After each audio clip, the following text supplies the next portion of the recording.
Welcome to Staring into the Abyss. I'm your host, Richard Gerlach. With me, as always, returning is Michael Patrick Hicks. Hello. Matt Brandenburg. Happy Valentine's Day. Vit LeMay Mist. Hey, y'all. And welcome to our Valentine's Day special where we're discussing the work of art that is Spermjackers from Hell by Christine. Yay! Full of roses and hearts and chocolate. And lots of sperm. Lots of sperm. A lot. It's very juicy. Oh, God, that's a terrible description. It's almost as you would go say, yeah, it's very juicy and moist. Yes. You're soaking in it. Hey, moist was the Wordle word the other day. Really moist. Yeah, they had moist as the Wordle word the other day. Oh, that's just terrible.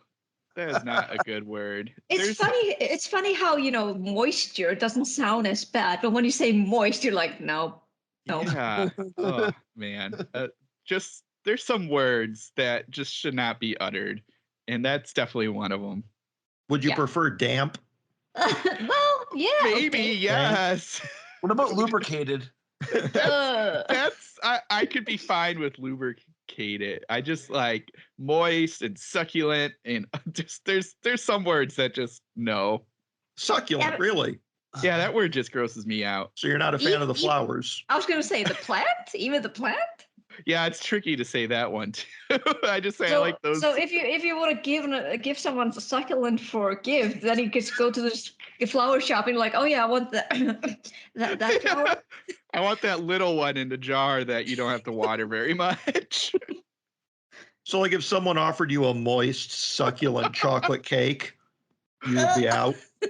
Yeah, well, all right. First of all, yes. No, I don't even like cake, so it's like that's like a triple whammy right there. I would say get out of my house, stranger. Freak. I don't know you.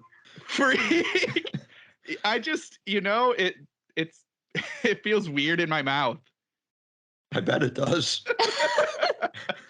There we go again with the word association. This just came across my news now, but did you hear the names that won the Minnesota Name a Snowplow contest?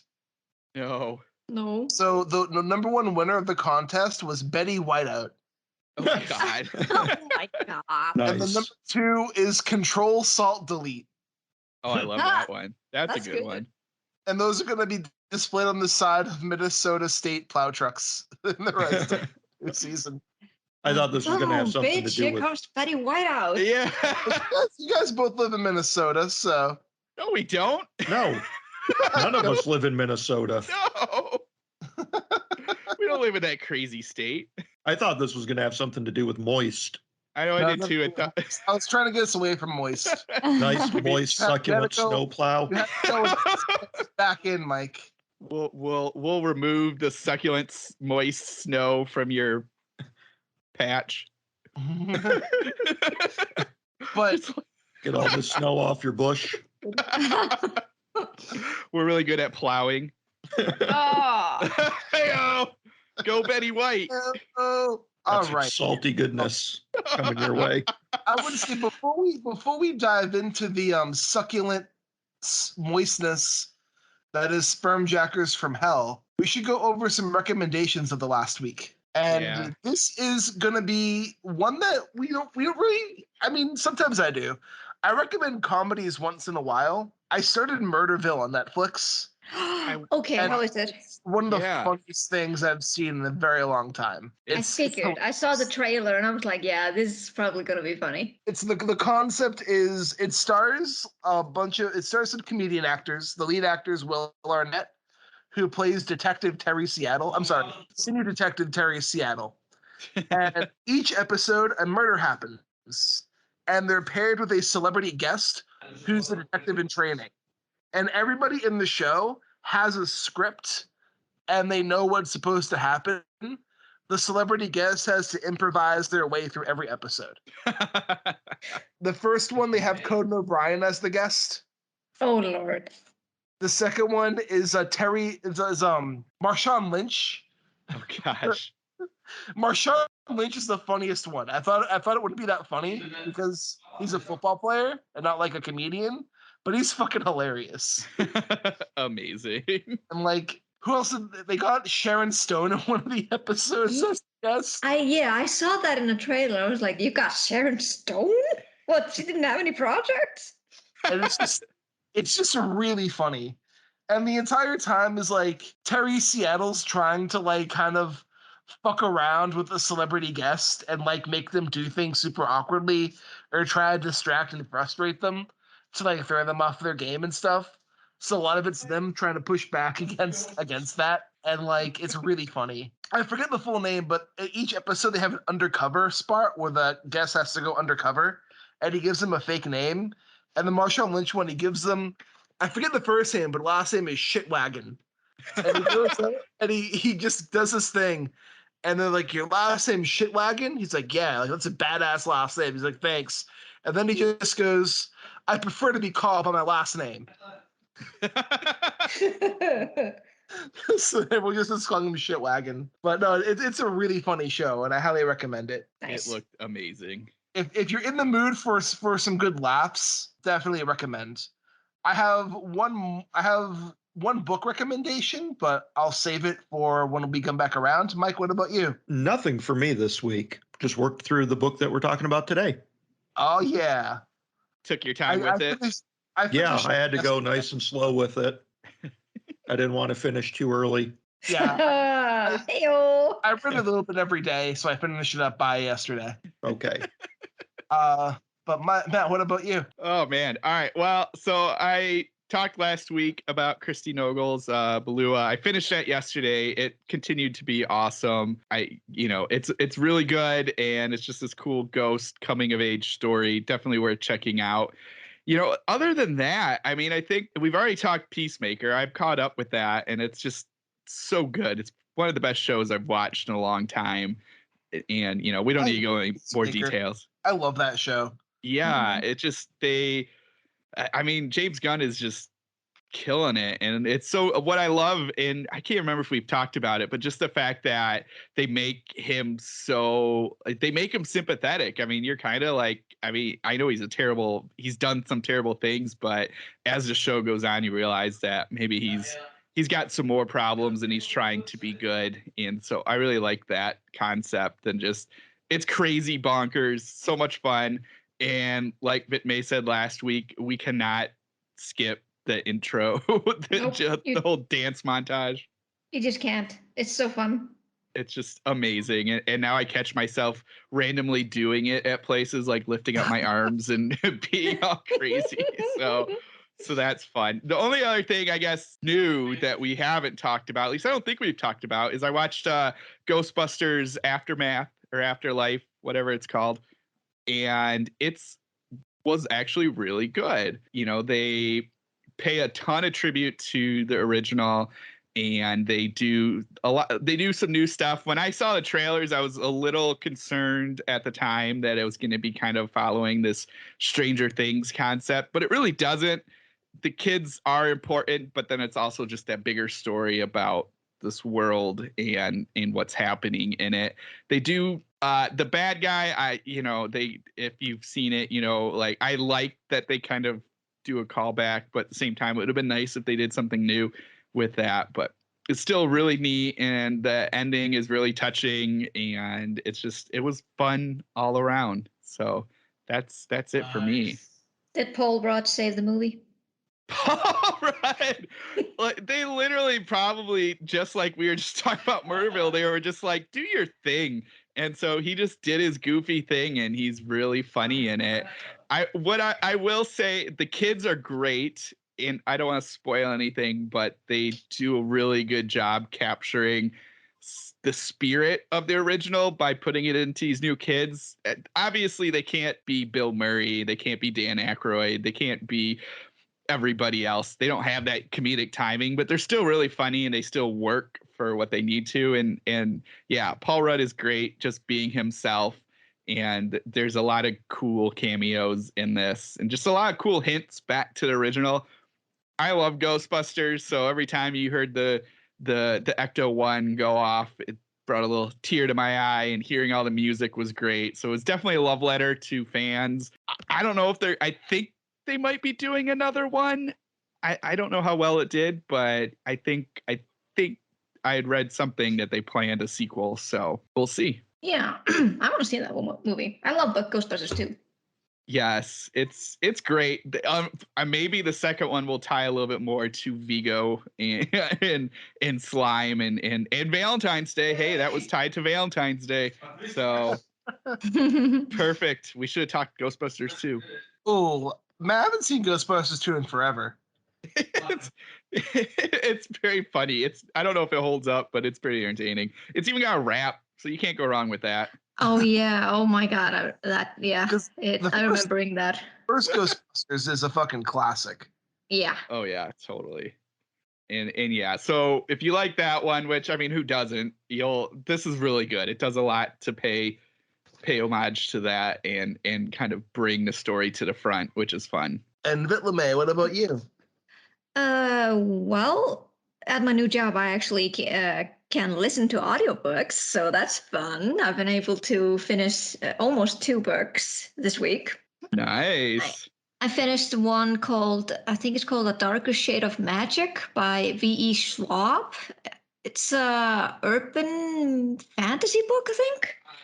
I used to, I have 2 of her books. I can't remember what it's called.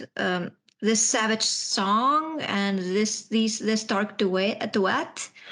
I really like those books, and but the concept of this A Darker Shade of Magic is completely different. It's about this magician Cal, and there are like 4 types of London. Like there are like 4 dimensions, and with him as a magician, he can travel through each of them. And they're all different, and one of them is, I think, controlled by, I think, if the French conquered everything, the narration was a little bit different. I think because the names of the characters, they were also a little skewed. Like one of the king and queen, they were called Astrid and Athos, and I was like, okay, but doesn't that sound Danish though? Yeah. And when the narrator was talking, it felt like he was trying to speak with a French-Swedish accent. And I'm like, what the fuck is this? Okay. It was so jarring and weird. And I'm like, I couldn't really get quite immersed into it, but I enjoyed the characters, the main characters, Kel, and there's this other character called Lila. She lives in another London, and she gets, caught up with him, and they travel together. And it's a really good character. I mean, she has done some dark things, including killing a child. Oh, dang. And she's only, I think, about 25 years old or something like that. And she's lived on the streets and is a thief and stuff like that. So, I mean, I can understand the actions that she has to do. But at the same time, she doesn't feel remorse about it. So I'm like, damn, you bitch. But yeah, it was okay. Because I'm not that much into fantasy at the moment. I couldn't really feel like I'm gonna finish the series. I think it's like a trilogy, I think. But I finished it, and I was like, okay, it was all right. I almost done with Ring Shout by P. Jelly Clark, and I fucking love it. I'm excited to start that. Yeah, that'll be our next week's story. Yes, it'll be, and I'm not gonna say anything about it. Just right now, I am loving every single one of it. I'm listening to the audiobook of it, and the narration is just chef's kiss, amazing. It's so good. It's like it almost feels like I'm watching a movie. Nice. I'm excited. Yeah, no, I'm excited to get into this one. Mm-hmm. And then, as for watching, I'm still watching All of Us Are Dead, the South Korean zombie series that's on Netflix. How is it? It's getting better. I thought at first that it was going to focus just on the students. And as I said in the previous episode, that it kind of felt like it didn't know which one was what. You're not giving that much depth to the characters. But they've given it a little bit now. But it's also gone a little bit wider. It's showing, how the infection is spreading throughout the city, and how the citizens are reacting to it. Huh. And And I really like that. And at the same time, every time I keep watching it, I always think like, God damn it, this actually would have been a pretty good prequel to Train to Busan. Oh, neat. But they can't because they keep referencing the fucking movie in the show. Oh, no. They're like when the first zombies started showing, they're like, oh hey, he was kind of looking like like the movie, The Train to Busan. And they're like, what? You know, the movie, the zombie movie. They're like, you haven't seen it? And I'm like, stop referencing the movie. I mean, don't stop. It is a great movie, but at the same time, don't stop it. Wow. I kind of want to see it, but it feels, at least like seeing it, it's not super similar, but there's an anime called School Live. I don't know if you've seen that or not. School Live, no. So it's a zombie anime, but the premise of the anime is it acts like a coming of age school, like high school tropey story, but it takes place in the middle of a zombie apocalypse. And the main character's had a mental breakdown, so she thinks everything is like okay. Oh yeah. Are trying to survive in the zombie apocalypse. Oh yeah. I've heard. I've seen the trailer. I know what you're talking about. I haven't seen it yet, but I need to see it. It's actually really good. I liked it a lot. Yeah, I mean, comparing that to High School of the Dead, I'm sure it's much better. Much better than High School of the Dead. It's like, damn, that was such a bad trope. But this one is actually, yeah. But I'm liking the series, and we just left at one part in this series where it's like it kind of it came with a twist. Oh. The zombies are evolving. Ooh. And so it just the episode ended on that, like one of the kids, it kind of like is dead, but it has consciousness, but it has like this kind of like this will to exact vengeance. So it's basically what kind of drives them forward. So they like the zombies are not attacking them, and he is on the hunt. That sounds crazy. Yeah, and I have to check this out. Yeah, it's just good. I mean, like I said, I like how it is like diverting to how the situation, like how the citizens are kind of, reacting to this zombie outbreak. You see there's this firefighter who is trying to save like a couple of people at an office where like an assembly woman is residing. And it's so funny about that. It really like got on my nerves. They were kind of treating that assembly woman like she was the fucking president. And I'm like, no, she's just, I mean, in this kind of situation, titles do not fucking matter, woman.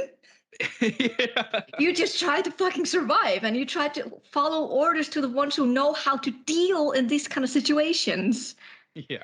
It was weird. Like they got to they were shipped off to like an island where they're doing like a quarantine there, so they're following good procedure. Like the army is like it's gone on martial law right now. So it, like I said, it would have been an awesome prequel to Train to Busan.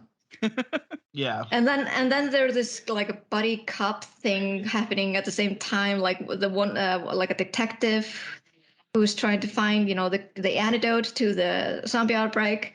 And I just feel like I'm watching a Korean version of Dean Winchester. Oh. It's really funny. It's like, okay, what? It kind of gives you a little bit of comedic value to the whole situation, basically. This But sounds fun. yeah, it is. Yeah, I'm actually really enjoying it. Well, I will say, I did finish one other book this week. It's going to be a book we're covering next month, but I did finish Below by Laurel Hightower. Oh, yeah. Yeah, I've been hearing a lot of good things. Oh, it's fantastic. That cover is great. Oh, the best way to put this. You know how people bitch about like horror books not being scary or horror movies not being scary? Yes. Like how it's actually pretty hard to scare people. Like I don't think like I used to scare easy, but I don't really scare easy anymore. But to let you know how easy I used to scare, I used to have to cover my eyes when watching Aliens.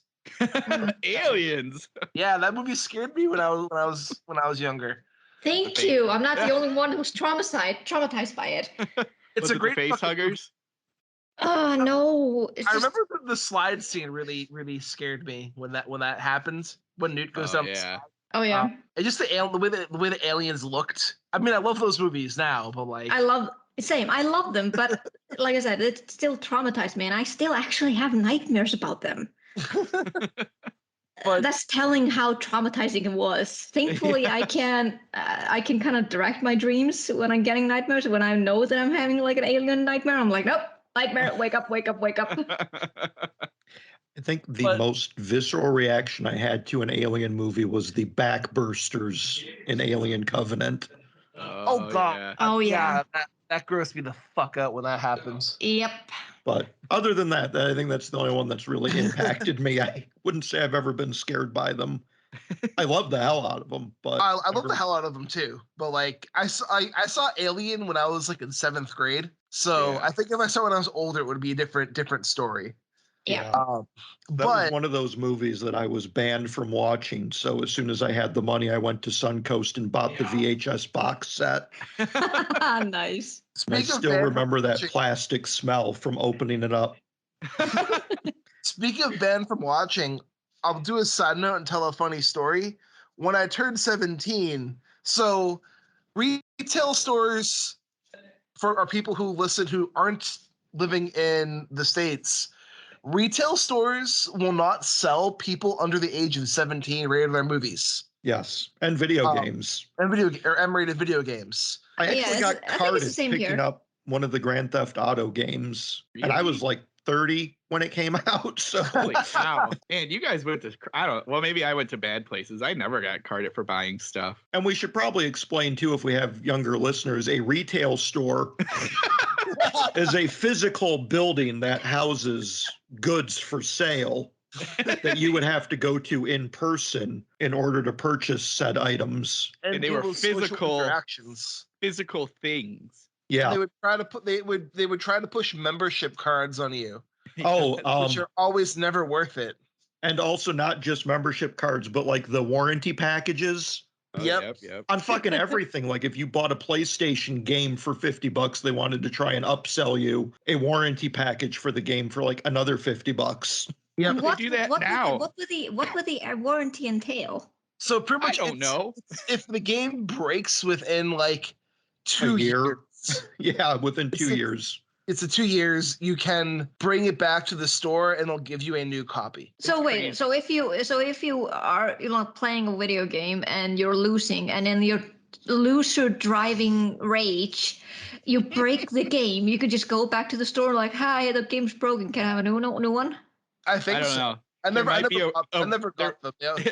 There might have been a rage clause. Yeah, I don't know if it was like a physical damage thing. If it looks like it has been shattered and used like a frisbee, then you probably can't. Urinated on. Anyway, just to I'm bring it surprised back, you went with urinated instead of shit on. I'm very surprised by this. I'm not. I'm not. Well, with But I Matt's scat digress. fetish, I'm surprised he would go with urine. I don't want to give up my stuff. After being immersed in horror for a while, not much scares me anymore. And horror books, I've only ever been scared by a couple horror books. The most recent one is now Below. Yeah. Nice. Before Below, it would be No One Gets Out of Here Alive by Adam Neville. There's a scene in that scared the fuck out of me, and I had to put the book down and walk away. Only it wasn't the book, it was the audiobook, and I had to pause it and just like settle for like an hour before I replayed it. Okay, I had that on audiobook, so I'm willing to listen to that. It is a great audiobook. I will say that. But it's much better than the movie that's on Netflix. Yeah, because I wasn't that scared by the movie. Yeah, no, the book is a lot different. And funny enough, the only other book to scare me is also The Ritual by Adam Neville. So, Adam Neville's 2 for 2 for scary. Well, 2 for 3 technically for scaring me in his books. But now Laurel Hightower has been added to that list. So because basically, creature features, they kind of scare you. creature features tend to not get me. It's the tension, and specifically with Adam Neville and Below, the ability to like not see things and be submerged in darkness Ah, while shit's happening around you, but you don't know what's happening around you. Like, did anyone here play Amnesia? yes. Oh my god. The invisible monster level in Amnesia. Oh my god. When you're submerged in the darkness and you can only tell where the monster is by like the footsteps in the water. Oh my god. Like, Yes. that shit's I'm getting painful memories. like that shit's terrifying. But you know, that's what gets me. And I feel like these stories portrayed that so well. So pretty much all I'll say about Below is it's about the Mothman, and it's about a woman who is driving herself against her husband's wishes because she's trying to regain control of her life and leave control of her husband. And she gets caught up in a highway accident involving a big rig and a creature that no one's ever seen before. And things go to hell pretty quickly. That As sounds so as great. all I'll say is there's a heavy like theme about like control and gaining independence that was really fitting for the narrative. And it made the whole thing really rewarding by the end. And Laurel she's just a fantastic writer. Everything I've read from her, I've loved. I said something on Twitter that was like, if you're ever in a reading slump, read a Laurel Hightower story. And I stand by that because that to me, that her voice is such a breath of fresh air as she's able to have a bunch of tension to like really get you going and get you put you in suspense. And That sounds so great. Yes. highly recommended. I also think I talked about last week, but I'm almost done with When the Reckoning Comes by LaTanya McQueen. And if you Yes. want a good like Black History Horror Month book to read, highly recommended. I'm Okay. a little over halfway through, and now all the horror elements are beginning to come into play. And it is sad and tense and a little frightening. And I'm ready to see the ghosts of these slaves wreak havoc on the people in the present day. Ooh. So let's see how this plays out. But that's it for me. If anyone else has anything, you guys can chip in. If not, we'll get into the slug fucking. Let's just get it right in there. Just slip it right in. Or slip it right on. It's Just lubricated tip. to go. I'm It's just very- putting very- the tip there. It's very moist and juicy. All right, so Spermjackers from Hell by Christine Morgan. It is about these idiot asshole. They're like what, like I want to say 18 to like 20, 22. Yeah, Yeah, I was yeah. trying to figure feel that like- out. They were originally written as high school kids, but it would be wrong to have them high school kids, so they try to age them up a little bit. Yeah, it feels like they're just out of high school, early college age. Yeah. And they're like They're legal, is the point. yeah, Oh, they're- God. and they're all- I mean, I will say a lot of illegal stuff happens in this story, but they're legal. I think the best way to describe Yeah. them is like basically American Pie within a nightmare. They're Yeah. burnout Yeah. losers who are very horny. Yes. And one of them is playing a game called Hellslayer. And in Hellslayer, there's like this succubus type character, Lilith, who No. You say Lilith. Oh, That's Lilith, how I read it. Lilith, Lilith. who is the boys are very horny over, and one of them gets the idea they should summon the succubus, because why not try to summon a hot demon who just wants your man juices? God, gross. Mm. Mm-mm-mm. Wrong. And the succubus is summoned, but they're not what you think it's gonna be. And they're just And- hungry for protein, that's all. Yeah, they're very hungry for protein, and they're not hot demons. They're like slugs. Yeah, they're like naked mole rats Yeah, with a lot of fangs. And when I read that part, I thought of you immediately, Villamay. I figured you would appreciate that moment. Yes, I did. I did. Oh man, yeah, they are like the descriptions that she gives them are just like half deflated wet balloons and just like weird like gooey things. It's just so gross. I think what creeped me also out was the bioluminescence. I was like, Yes. you because you kind of connect these aqua green to like this kind of calming effect, but this has nothing to do with calm. Yeah. No, it gets them all riled up, if anything.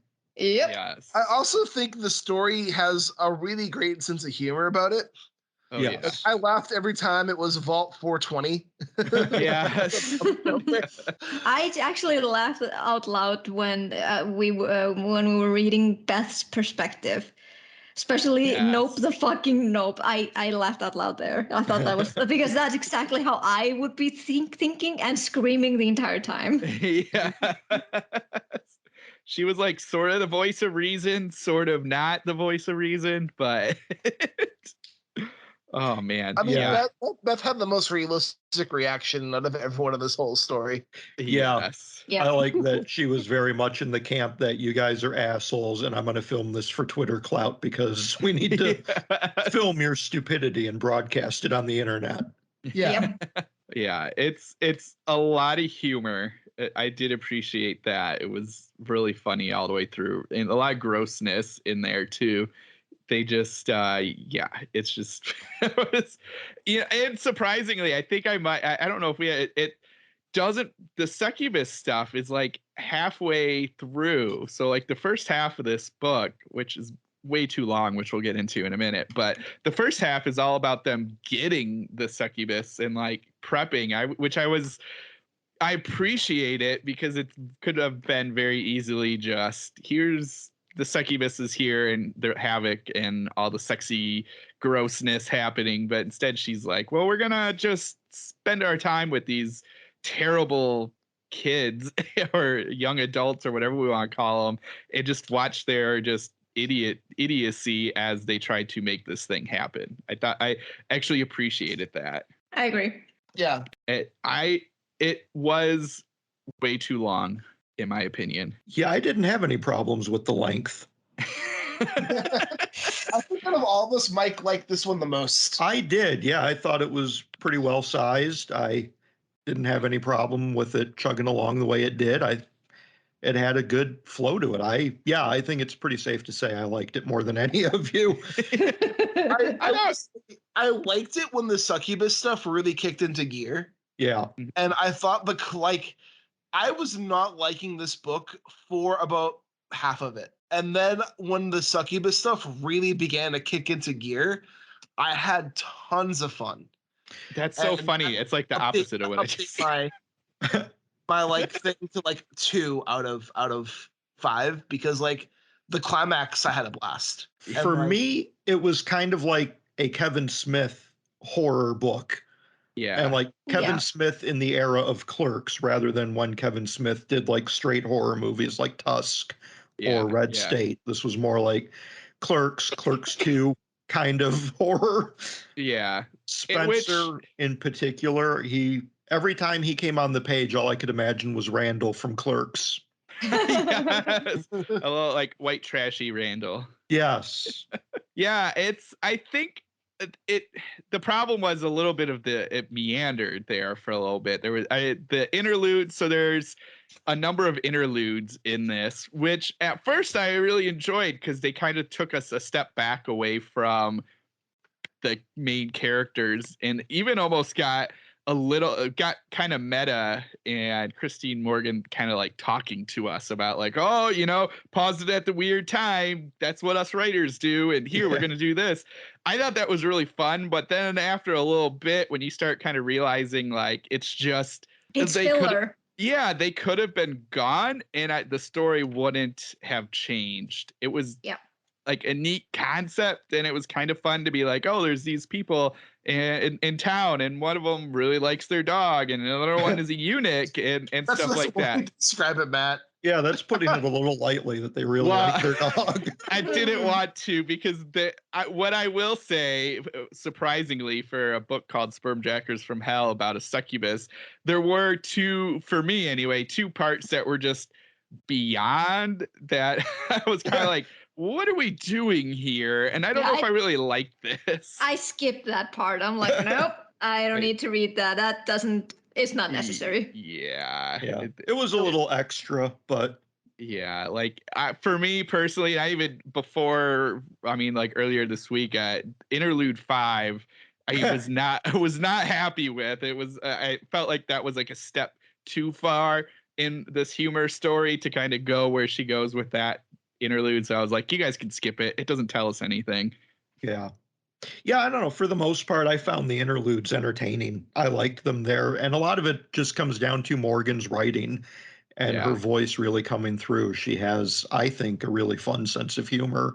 And it Yes. came through. I really liked her meta commentary on there as like a author commentary where she is directly writing to the audience, Yeah. doing all those little gags about, oh, look, this is the part of the book where we normally step back and give you a view of the village. So here's another fucking interlude. Yes. I really like that. It felt like she stopped doing that for a little bit in some of those, because the first couple were very much her like looking at us and telling us what, like, this is what we're doing. And then I feel like 2 or 3 of the interludes just were straight like, here's this, and it almost lost, like, it had her humor, but it didn't have her looking at us. I think at the end she's picked that back up, but I felt like there was a couple, and I can't remember for sure, but just in my memory, it was kind of like she lost it for a little bit and then brought it back. But her voice is great through the whole story. So I thought she did a really good job with telling this story and just being so crazy and off the wall. I loved all of that. I thought that was perfect. Yeah, I have nothing against her voice or her storytelling or anything like that. It was really entertaining, and like Mike said, it has a lot of humor. But I still feel like she could have like excluded those interludes. For me, they kind of felt like jarring, and it kept me out of the story, so to speak. Especially because giving us these tidbits about these other characters, there wasn't much. But at the same time, I kind of was like, you're giving us a little nudge, but you're not continuing on with it, because I kind of wanted to know a little bit more about those people. I felt the same way about the interludes as Matt did until I got to the ending. And I think the ending tied all the interludes together for me to like make me appreciate is not really the word I should use. To make me understand them more, I think would be better. Well, and I agree with that too, but it felt like that was such that, because I like where the ending leads us, and I can't remember if we talked about it before recording or after recording, where it leads to kind of like a possible sequel. That's what those interludes felt like, they were leading us to that. And when she kind of gives us the ending, it's such a short amount that I was kind of like, well, again, if I didn't have the interludes, I would still be interested in the ending, because it's like, yeah, this whole town is also dealing with all of this. And she sort of like subtly has that even outside of interludes, specifically with the neighbor, where like clearly and Coach. So Coach and the neighbor, but like both of them are kind of stepped out of the interludes and actually in the story. So it's like, okay, cool. You know what I mean? You're talking about the guy with the wife who has migraines. Mm-hmm. No, I'm talking about the neighbor of their apartment, the guy that doesn't like them being loud. The one with the lip fetish. Yes. Because lips. And like, because they keep referencing in the beginning part of the story, like, oh, we gotta be quiet, he's gonna come over and yell at us. But then like once things start going, they're like, oh, we see that bluish glow out from under his door and he hasn't said anything. So that gives me enough of a hint to be like, okay, this is happening beyond our group of horny kids. Yeah. So I think Morgan is building a larger world. I think she has bigger ideas of this story than what is contained in just this one book. Yeah. The end very much tees up a sequel that I hope we get. I really do want to read Baby Daddies from Hell or something. Yeah. Which is so funny to think about, like this goofy comic. I mean, like, it's basically based on a joke about a succubus, and I think she's gonna build a whole world. I think that's awesome. Yeah. I like her interpretation of the succubus rather than going with like the cute little demon with horns and a nice little tail. This is going into something completely different. Mm-hmm. And by the end, we get some aliens vibe. Speaking of aliens from earlier. Yes. As she kind of relates them to insect behavior. Yeah. It's kind of funny that, when you look at the cover of the story. Yeah. It will definitely give you some wrong ideas about what the story is about. Yeah, and it might actually also lead to a wrong target audience. I was discussing it with my husband, and he looked at me and he's like, "Yeah, this is probably gonna target a lot of incels." And I'm like, "Yeah, that actually makes a lot of sense." But which is perfect because she makes fun of that the whole time. Yes, exactly. Yeah. So I was like, "Yeah, they're gonna read it and they're gonna get pissed." So Yeah, I think that's a good incels would idea. not be too happy with this book. We're not given a very positive portrait of that lifestyle. Oh no. Yeah. I guess and to step back with the not teens. I don't even know what to call them. 20-year-olds. Young adults. Yeah, they Young are adults. and maybe we've already kind of covered them, but they're very loser people. They sit and people who play video games aren't losers, but this group is, and one of them is playing video games all the time. They work at a crappy job. One of them, He's a nice guy concept, and I immediately hated him. Yes. I was like, oh yay. Well, Woe he's is been me. I can't get friend-zoned. he's been friend zoned up the ass. Hardcore friend. Apparently. But I was like, shut up. Yeah, we got And the friend. that was the time when I was like, I like Beth because she tells him what it is. I was like, she was my favorite character. Like, well, obviously because I kind of felt like it was me. Yeah. I think Beth is the most realized one. She doesn't get much page time. She's not our primary focus here. But these teenage boys are all very familiar archetypes. And I think even as dislikeful as they are, I think, fairly accurate depictions of very particular types of teenage boys. That's what I'm saying. That's why I kept thinking of American Pie. Yeah. Yeah, totally. I think that works because actually, yes, that perfectly captures them because you got I think one of the guys, and I can't remember his name off the top of my head. He's the one that works at the golf course, and he's the one and so he's kind of the attractive one. And then you got the losery kind of friend zone guy, and then you got the one guy who is Spencer, his family is kind of this blight on the town because they are like moonshine runners and they live out in the woods and they're all kind of rednecky. And then you got the new kid that's in, and so they all kind of so they all kind of have that American Pie and the rich douchebag, of course. Yes.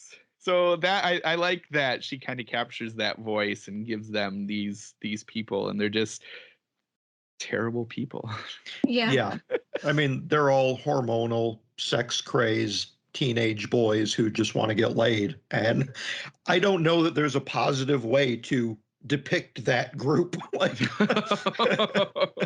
As a former teenage boy, it's like, I don't know how you come across and make these people redeemable. I mean, Devin, the new kid, was kind of redeemable. I mean, throughout the story, you could see that he was trying to contain himself.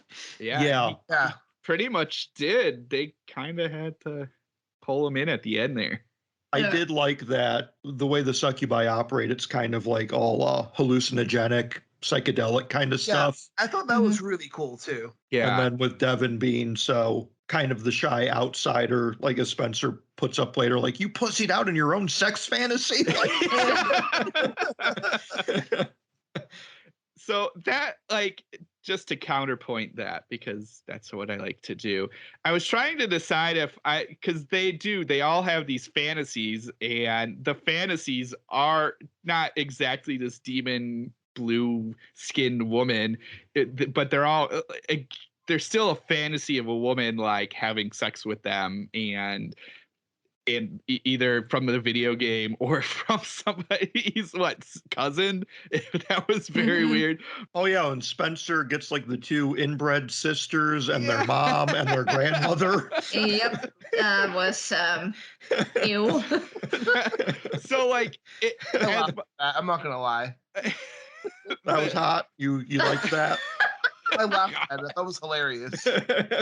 Oh god, yeah, that was really funny, and he was just going with it. He was like, "Sure, why not?" Yeah, yeah. She looks like her face got kicked in by a horse, but god damn, can she that mouth? But my counterpoint is technically we know as the reader that it's these slug things, but they're not really seeing it as a slug monster. So that, like, I think what I'm trying to get at is that while we, like, it's gross that it's these slug monsters that are doing these things, we don't really get that from their point of view. They're not really, like, they get grossed out by the end, but while they're in these sex fantasies, they're like, whatever, this is cool. I mean, it's sisters and grandma. That works for me. So, like, I guess just... It worked for the character, too, Matt. Hey-o. Buzzing! Like, I think what I'm saying is, like, it wasn't like, if the fantasy is the fantasy, then they're not realizing it's actually the slug monster on them until the end, and so, like, as somebody reading this and picturing certain things, they're gonna be like, well, that's you know. And I guess even the characters have that at the point. What I'm trying to say is, like, it's gross that it's a slug monster, but they don't really think of them as slug monsters as it's happening. So, no, like, they've been narcotized. Yeah. At one point, she talks about, like, the poison tip dart frog or something like whatever it's called. Yeah. A really Fish. colorful frog or toad venom that all the celebrities are smoking nowadays. Yeah. Yeah. Where you kind of get these hallucinogenic effects from it. So yeah, they don't see the slug monster vagina creature. They see Yeah. the women they most desire, which, like, in I think- Spencer's case, are inbred sisters. The mom who smells like toaster pastries, and the grandmother Yes. that looks like a ball sack. Like, I think what I would have liked is, at halfway through these hallucinations, it changes back into the slug monster, but they're seeing what it is and they're horrified, but they can't stop themselves. I think then- at one point that does happen. It does happen at one point. And that reminded me of there's a David Shaw story I want to use on the podcast in the future called it's called Not From Around Here. And in that story, it's about this Lovecraftian style cosmic horror creature. And the creature's power is, if it looks at you, it paralyzes you via orgasm. And there's one part where the guy's trying to save his wife, but the creature is killing his wife while it's staring at him. So he's constantly coming while he's watching his wife die. And, like, it's tragic, but it's kind of funny the way it's set up at the same time. And, like, that's messed up. Some of this kind of reminded me of, like, that story a little bit. Yeah. I can see that. Just thinking, it's like the scene from The Shining when Jack Nicholson's in the bathroom and he's making out with the girl, and halfway through he realizes that the girl's actually just, like, corpse.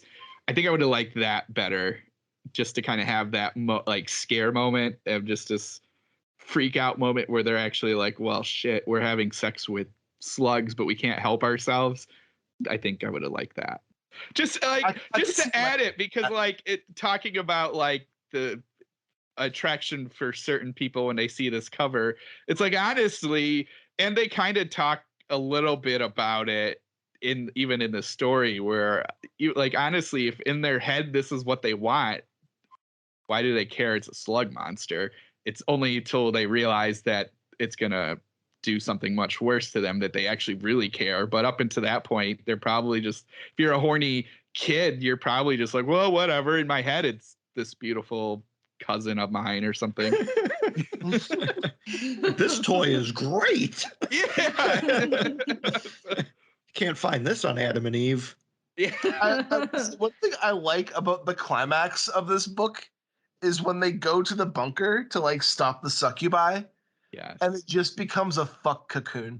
Yes. A fuck cocoon, if you will. I thought it was also kind of funny that it was like, yeah, we're gonna go down there and we're gonna stop them, and I was like, with what? Yeah, I was wondering It's that like, too. are you just gonna go there, or are you gonna stomp on them, or what the hell? Yeah, they didn't have much of a plan, really. No, they're Once just it was gonna go down. other They than were- just getting in there, and that was it. That was their whole plan. Like, Get 'em. I just love how they get in there, and next thing you know, like, one person just has his dick out and he's masturbating over it. Yep.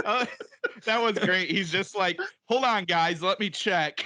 I want to check. Oh no, he's already doing it. But when the horde comes after them, that becomes key to being able to escape. It's like we have to delay them long enough by spraying the floor to distract them. That reminded me, Rich, you are famous for not liking in media res, and this book actually starts in media res. It does start media res, but to me, like, it worked a little bit because it added in the humor. If I were to write this book, I would have begun it with, like, we're going to summon a succubus. Yes. And that's like a good catching start line. But I think what she did here worked in sense of bringing you in and making it entertaining. Yeah, I liked it. I just thought it was funny when I started it. I was like, oh man, Rich. Yeah, I hate media res. I initially wasn't sure because it doesn't label it as an opening. I wasn't sure if it was like an extract from later in the book. Mm-hmm. Like some big publishers will do that. They'll put that little 1 or 2 page extract at the front before you get to the actual book itself. It's just part of the front matter. Yeah. But then as you read through the interludes, you're like, oh, hey, this is where we started. It's like, oh, okay, so that was good thing I read that then instead of just skipping. Because my Kindle opens on chapter 1. So it's been like, I'm glad I went back. In one of the interludes, when Christine breaks the fourth wall and she's like, we're back where we started. Yes. Mm-hmm. Oh, man. I did have to laugh about that, too, because they're like, Devin, just go over there and give it's your turn to have sex with them. Mm-hmm. He's like, we're all dry. It's your turn. It's true. It kind of makes you, it made you wonder, like, okay, what the fuck were you having sex with? Yeah, exactly. Like, were you in a sex orgy or? Yes, right. Oh man, I kept thinking of Slither.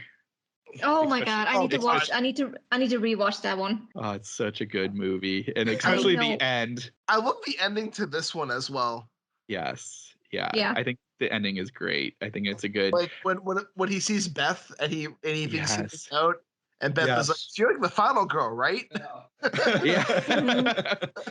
And it just ends up being another hallucination of his fantasy. And he just never left. He'd been stuck there. Yeah. I kind of like how the whole thing is like the succubi releases pheromone that makes people hallucinate. Yes. And then they just use that to just completely disable the person and gain all the protein. Yes. The best way to put it. All those teaspoons of protein. Oh my god. That salt milk. Yes. Yes. That scene like of jumping into the rich guy that they left behind. Brendan. And seeing, that was gross. That was super gross. Yeah, they've got the tube going down his throat and they're just feeding him baby batter all day. It went down his nose. Yeah. Yeah, and down his throat. It was like, and he was just like, they'd like kind of taken him apart and he was just floating in that goo. And he was like, well, I just want somebody to kill me because my testicles are floating next to me. Yeah, whatever they've got him in, the solution is dissolving him. It's so acidic. God. It still made me wonder though why they didn't do the same with the homeless guys. It's like why they only just took Brendan into the hive. The homeless guys were too old, and they're too aged. Because they mentioned like how they're looking for young people that virile. Virile people. Virile. The homeless are just dried out alkies. They're not going to get much from them. But the bald guy, he wasn't that old though. Yeah. He was young. I thought it was more because this was the group that called them. I thought they made a couple of references that these are the ones that brought him out, and that's why they took them. It was some like virility stuff that they were kind of focused on too. Mm-hmm.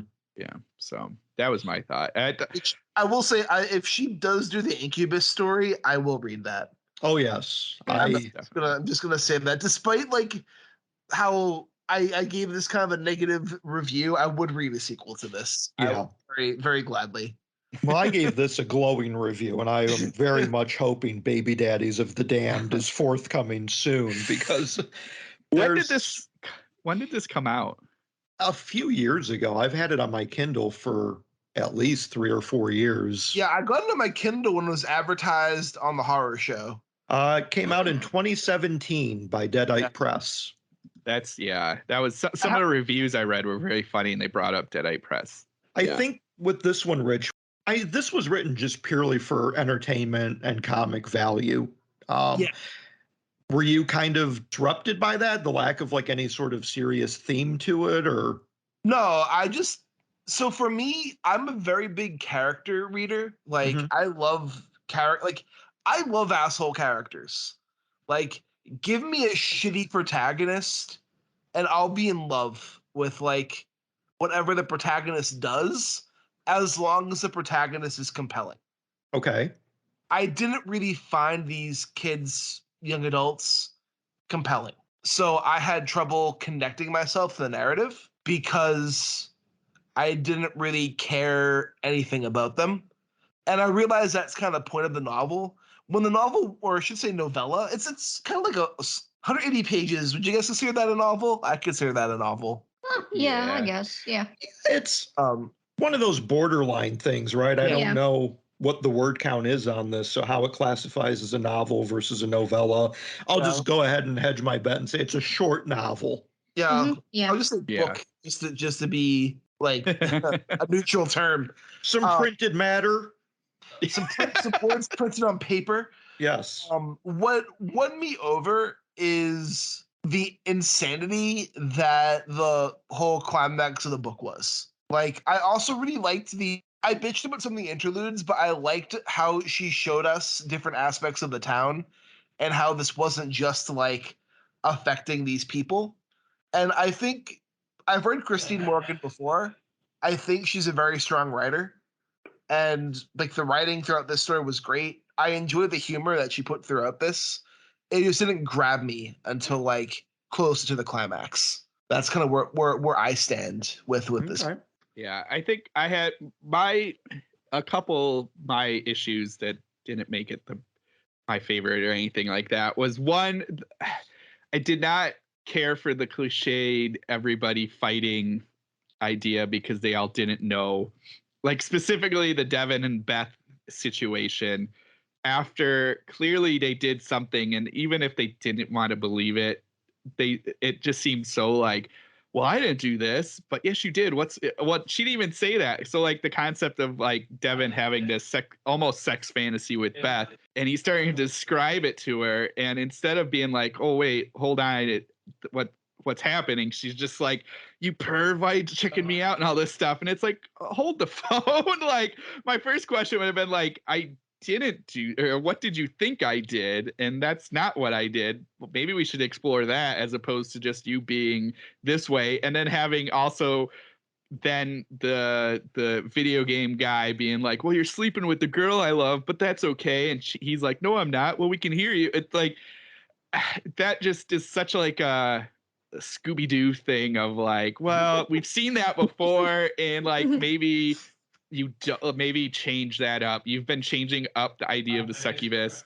You've been giving us these strange interludes and pulling out. So like you've been doing your own thing, but to give us this like kind of cliched like, you did it, no I didn't, I did it, no you didn't kind of thing. It was just kind of like, ugh, that kind of soured me a little. And then I feel like there was a number of sections even outside of the interludes that felt kind of rambly, and like I didn't need to just kind of go over and over certain things. And unfortunately I can't remember what they are off the top of my head, but there was a couple of spots where it just seemed like we kind of were pausing or just filling some pages just because we needed to. So that like those things. And then to go to the interludes, like, why did I need to know about Coach and the dog? Why did I need to know about the eunuch? Because even the eunuch thing, like maybe that would pay off in the sequel, but like that's something to be hedging. Like even like if there wasn't, like, because we know there's not a sequel right now, it's kind of like, well, what did that give me? That didn't give me anything other than it's just there because it's just this terrible scene of rubber band and parents. Like, so but bad. like, yeah. And so like those things, like I felt like there was just a little bit too much of like stuff we didn't need. And I know we've talked about this in the past about like the 80s books needing the fill page count. And that's why I asked when this came out, because it felt a little bit like that. Like, hey, you need to hit even though we know it's 180 pages, but still it felt like, well, you need to hit this page count. So I'm going to put these random things in there that, like, I don't need to know about the coach and the dog. That does nothing except for shock value. Yeah. I agree. Yeah. I mean, she was going, I think the coach and the dog thing was her trying to write something to, like, please Ed Lee fans.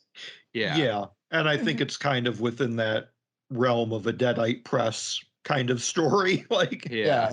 it is an extreme horror publisher, and you kind of do have to have those more unseemly, distasteful elements, whether or not they belonged or not. Yeah. I mean, but like, even to go with that, like, obviously we read The Pig, and I felt like, as gross as everything that happened in there, and maybe I'd have to listen back and see if I said it then, but like, I don't remember anything being in there that wasn't supposed to be in there. You know, like, that all felt like, now in my memory, that it all worked, even though it was extreme and gross. It all worked for the story, and I had a ton of fun with this book. So this is just me kind of counter arguing devil's advocate stuff and just saying, like, it could have been shortened and still would have been very effective. Yeah, I think where I'm coming from is just kind of like, I can overlook a lot of flaws if I'm having a lot of fun.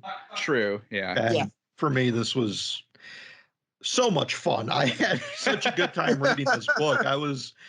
This is probably one of the funniest things I've read in a while outside of a Jeff Strand. And I am not a big fan of, like, comedic horror, but this worked pretty well for me. So there's flaws, sure, but I'm more than willing to overlook them just because of a good time. Oh yeah. No, I mean, and that's kind of where I'm at too. It's like, I did have a lot of fun with it. I just, to give people a rounded opinion. Yeah. I had the fun with it once it picked up. Like, for me, the whole, like, fuck coon thing, I was dying. I like too how she even got a little meta with that. I was like, yeah, I'm ripping off aliens. What do you expect from this fanfic writing hack? like when it got to a certain point is when the book kind of won me over with its humor. And I like funny books. Like, one of my favorite books is The Sellout by Paul Beatty, which is one of the best satires I've ever read. It's fucking hilarious. Christine Morgan, I think she's a wonderful sense of humor. Mm-hmm. Like, I've read other stuff from her, and they're all great. So it was just a matter of, like, me finding the spot where the book worked for me. And once it clicked with me, that's when I had a really great time with it. Yeah, I had fun with it. I'm glad Matt did too. Rich, I'm sorry it didn't work as well for you. And Villamay, I kind of figured this wouldn't be your realm. Well, yeah. I mean, it's nice to dip my toes into these new stuff. So, Yeah. I mean, I appreciated that. And I mean, given that I liked her writing style and her humor, I'm definitely going to check some of her works out. Check out but at the same Trenchmouth. Okay, I'll definitely do that because I feel I was like, I wish this was from Beth's perspective the entire time. Yeah. Yeah. I was she thinking definitely that had too. the more level-headed approach to this. Yeah. Fuck this, I'm out. Yeah. I like how we get that little perspective at the end too, where it's like, in fact, Beth was still at home, pissed off at her friends. Right. Yeah, I think, and you had put in our chat about it being very boy hormonal, and I agree. It would have been interesting to see, like, because she was part of that calling, though I guess she didn't participate fully because she was recording it, but it would have been interesting to see it, like, the succubus, what that would have looked like, or that trying, and so it didn't do anything like that, but instead we got I know it wasn't infected, she was infected by the succubus, but we still got a little action from Cynthia Lynn Abbott. Oh yeah. Which I thought was like, oh, okay. but why? Yeah. So yeah, I mean, I feel for me, I felt Beth was the most compelling because we actually got more of a backstory from her than the rest of the guys. Yes. Yeah. Because she had a tragic upbringing, especially with her brother. Tragic. Yeah. Yeah. And it gave her a really good character, and I was like, I like her. Why aren't you giving me more of her? Yeah, I think that was one of the points where it's like you've got all this really ribald comedy and gross out horror, and then you get this really tearjerk scene involving Beth's past. I thought that was really well done. And Mm-hmm. Morgan can balance those things pretty well. There's just, Yeah. it's kind of imbalanced in this book because there's more of Yeah. a focus on the gross out stuff. I will Yeah, say too, like, I know you don't read much extreme horror of Vit LeMay, but like this is a better entry point than say diving right into like an Edward Lee story or something. Yeah, this is Okay, a that's better good. entry than The Pig. Yeah, Yeah, that's what I'm saying. The things that you at least hinted at with the pig, I'm like, yeah, I might not be ready for that. Yeah, they threw me right in. Yeah. they were like, here. I would say if you want a good like Edward Lee extreme horror novel that's a mixture of comedy and seriousness that isn't as fucked up as The Pig, I'd recommend Header. Oh Okay. God, I not think- from what I heard. Header 2 is when it gets really fucked up. What about Heather- one of Heather his was fun. leisure? No, Header was Deadite. Right. Well, I'm saying, what about going to one of his leisure books for some of the more? I hear his Infernal stuff he did with Leisure was pretty good. I think the first one that is Edward Lee Infernal. Okay. So I'm Um, thinking of like the kind of mass market paperbacks they were putting into bookstores. It's probably not as over the top as what he did with Necro I mean, and Deadite. I hear what was it? City Infernal, I think, was the first one that he did. He has a whole series called Infernal, which is like it takes place in hell, Yes. and that was put out through Leisure. And which Morgan wrote a fourth book. I think it was a fourth book. Lake House Infernal. Yeah. Yeah, it says it's like the first one says when her twin sister commits suicide, Cassie discovers that she has the power to travel to hell, a fiery city full of skyscrapers, busy streets, evil and violence, and journeys to the stark metropolis to save her sister, encountering sights that will haunt her forever. Cool. All right. So, yeah, I would say like his Leisure stuff I think was good. I would say like the first Header book isn't terrible, but the book 2 is just Edward Lee going, you know what? Fuck this. I am going to go as far as I can with this. And book 3, he had to bring in somebody else who pushed it even further. Oh God. Oh God. And it's Well, like Pig went some places. I don't know how you. Honestly, after we had Wes Southern on the podcast, I seeked out The Baby by Edward Lee, and God. that's one of the most fucked up things I've ever read. And I haven't touched Lee since The Baby. Like, I think The Baby has scarred me, and I might revisit Lee someday, but I'm kind of good with Edward Lee for now. Some stories definitely test your limits of what you can tolerate, and Mhm. I think extreme horror has an attraction where people like to push their limits. And I think the authors like to kind of push what's in good taste. And I think like this is a good example of like this entire book is in poor taste. And some of it's really fun because you can tell the author's having a fun time.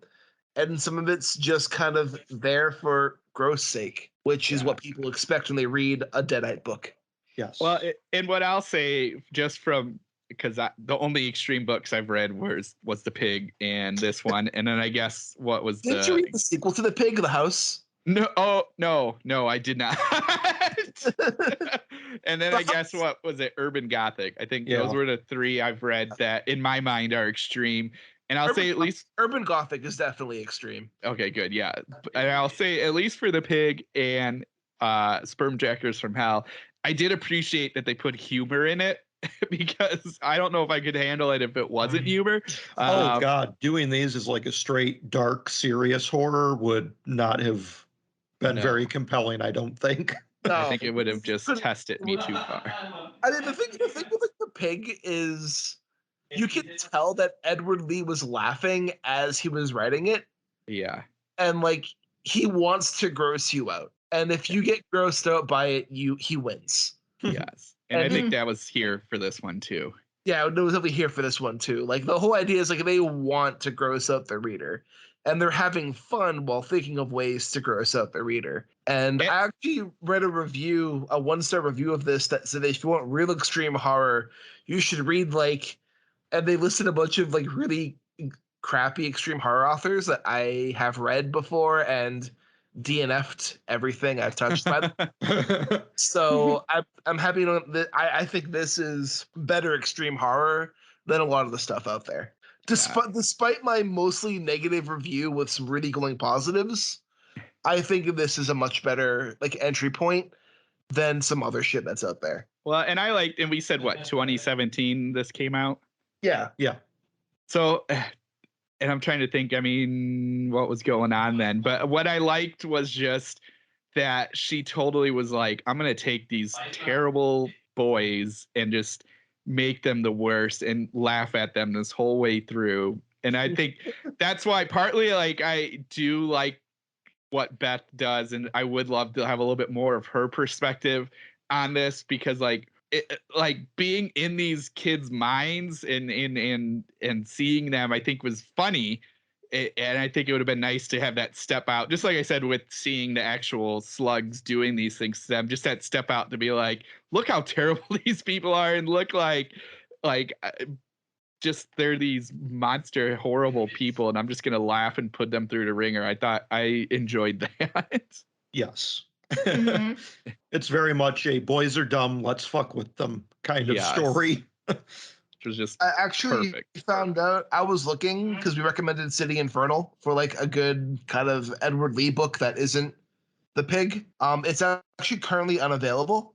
The only way to get is the audiobook. The audiobook is still available.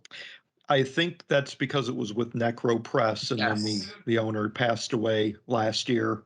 Yep, Ed Lee's in the middle of republishing all of his Necro stuff right now. Okay. So it'll be back in print. It'll just take a little bit of time. But I know he's working on getting his Necro stuff reprinted. Oh, that's good. We'll see how it goes. But yeah, no, Edward Lee's a lot, and actually I think he did get it reprinted. I just saw a new cover. Yep, it's a Kindle version's available, and a paperback version's available. Nope, just a Kindle is available through Edward Lee. Awesome. Well, there you have breaking news. Breaking news. Crossroads is putting it out now. Perfect. But yeah, was this your first taste of Extreme Harlan Bit LeMay, or have you kind of dipped into this stuff before? No, I think this was kind of my first. Well, yeah. Well, I don't know if I would classify my own short story, The Banquet, an extreme horror, but it has like some gross out scenes, but not to this extreme though. So yeah, I would think probably this is my like first introduction to it. Well, welcome to the tribe. Yeah. I think the other thing I really like is this just shows you that you can just go and do what you want. I mean, yeah, I've been reading some of like the weird Bizarro stuff. This actually a little bit reminded me of a book I read last year. I think it was Mage of the Hellmouth and or Brian Asman stuff, where it's just so bonkers and crazy. And I love it because it just shows like, do what you want. I mean, like if you want to write about slug sex monsters, go right ahead, because you can. Just have fun. Mm-hmm. No one else is doing it. You should do it. Exactly. So if there's anything to take out of this, Spermjackers from Hell is do your thing and have fun doing it. That's right. Yeah. I think the fun part's extra important. Yes, exactly. And I'm sure she was laughing the whole way through. I'm sure. I would imagine. All right, now our next bet is to get LeMay to read The Pig. Oh God. No, you don't need to read that one. I don't know if I'm ready. The Pig's a lot. The Pig was actually one of the first extreme books that I read. So I just kind of like dived into the deep end when I went in. Oh man. Yeah. No, you don't need to do that. Well, next week we're going to be moving away from Valentine's Day and getting into Black History Month, where every story we cover for the rest of this month are going to be by Black authors. Yay. And our first one is going to be Ring Shout, which I've wanted to read since it came out last year. It's fantastic. That's what I've listened to so far. It's amazing. I have it on my Kindle, so I'm excited to open it and see where it goes. I love the cover. Like I remember when it first came out, that cover just was like really eye-catching. Oh, they did a limited edition of it too. The art on that one is absolutely fantastic. I saw the art on that one too. I wanted it so badly, but I didn't have the money. But I'm excited to go over that story with everybody. I think we'll have a deep conversation about why the KKK are terrible. Yes. And I think we'll have a lot of fun with this discussion as well as 4 people of white complexion that are discussing. Yeah. Nothing says Black History Month like 4 white people talking about black authors. Yep. I mean, honestly, although on the good news, I guess this podcast will soon be banned in Tennessee and Alabama. Yeah. Very true. Also, I mean, I will say it would be different if we actually didn't try to cover authors of different backgrounds throughout the entire year, which I think we do a good job keeping our discussions diverse. And I want us to have some more diverse guests this year, too. I'm working on that. I'm excited for this coming year and this coming month. Yes, I agree. Vitlame, where can our listeners get in touch with you? They can get in touch with me on Twitter at VitlameS, and I'm also on BookTube at Fanked Pipsqueak Reads. What about Book Talk? I'm on Book Talk as well, but I, due to my new job and trying to adjust to the new routine, I haven't really posted anything lately. But yeah, you can find me on Book Talk at VitlameMist. And Matt, what about you? I'm on Twitter at BrandonBergDM. And Mike? Find me on Twitter at MikeH5856 or head up my website at michaelpatrickhicks.com. And you can, listeners, be sure to leave a review. Make sure we leave some comments to help spread the abyss around the algorithm. You can follow our podcast at Into Staring to get all the latest updates. And be sure to give me a follow at Rudy53088. And this is Richard Gerlach saying keep staring.